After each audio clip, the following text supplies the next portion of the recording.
For any foreigner living in the Philippines, international airports can be stressful.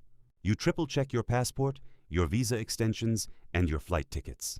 But the absolute, strictest eyes in the entire terminal belong to the Bureau of Immigration officers, who watch like hawks for anything out of the ordinary. And if you are a couple of foreigners attempting to bypass the local legal system to take a provincial child out of the country, you will quickly find out that the airport isn't your gateway to freedom. It is a dead-end trap. I'm an expat living out in the provinces, and you're watching The Walking Expat, Philippine Mysteries. The high-stakes departure, living long-term in the provinces, allows you to build deep connections with the local communities. But sometimes, well-meaning foreigners allow their emotions to completely override the strict laws of the land. They form attachments, make promises, and try to take shortcuts that lead to absolute disaster. This is the story of two female expats, Chloe and Sarah, who fell in love with a beautiful newborn child in a remote provincial barrio.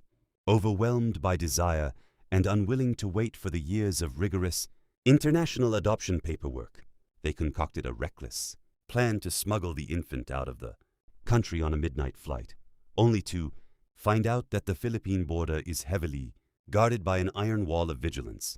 The plan had been months in the making. Chloe and Sarah had been living in a quiet beach town, laying low and coordinating with a desperate local mother who agreed to hand over her newborn infant for a life-changing sum of cash.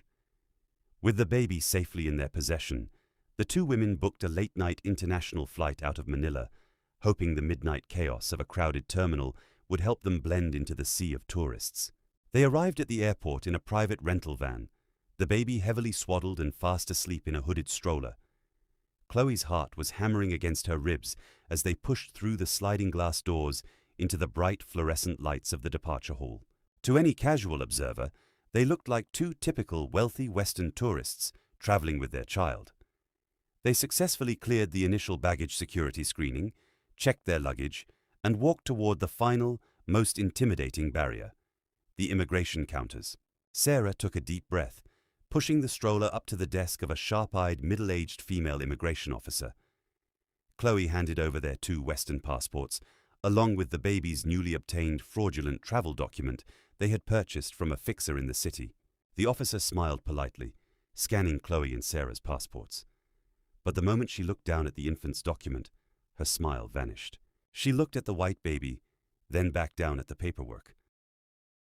"Is this your child, ma'am?" the officer asked, her voice calm but incredibly firm. "Yes," Sarah lied, her voice cracking slightly. "We gave birth here in a private clinic, and we're heading home to show the grandparents." The officer didn't say a word. She swiped the infant's document through her computer terminal again. A prominent red warning box flashed on her screen.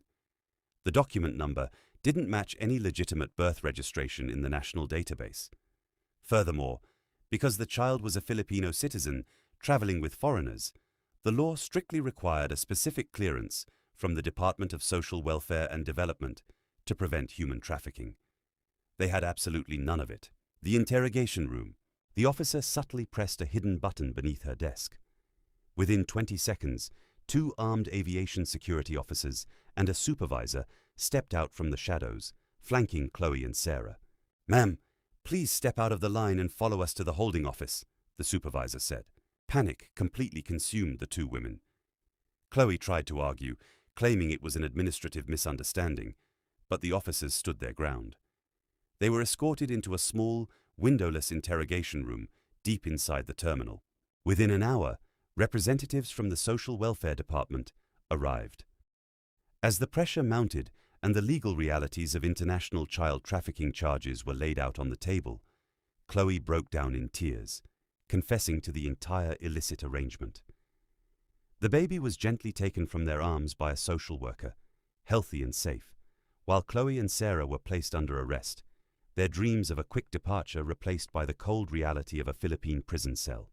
The story of the two expats spread rapidly through the local community, serving as a stark, sobering reminder of the boundaries that must never be crossed. The Philippine government takes the protection of its children with absolute, uncompromising seriousness. Expat life offers a beautiful, welcoming paradise, but it is a paradise governed by strict laws that demand absolute respect. Chloe and Sarah thought they could use their wealth to bypass the system, but they severely underestimated the integrity of the officers guarding the gates. I still take my daily walks along the provincial roads, watching the local children playing safely in the front yards of the barrios.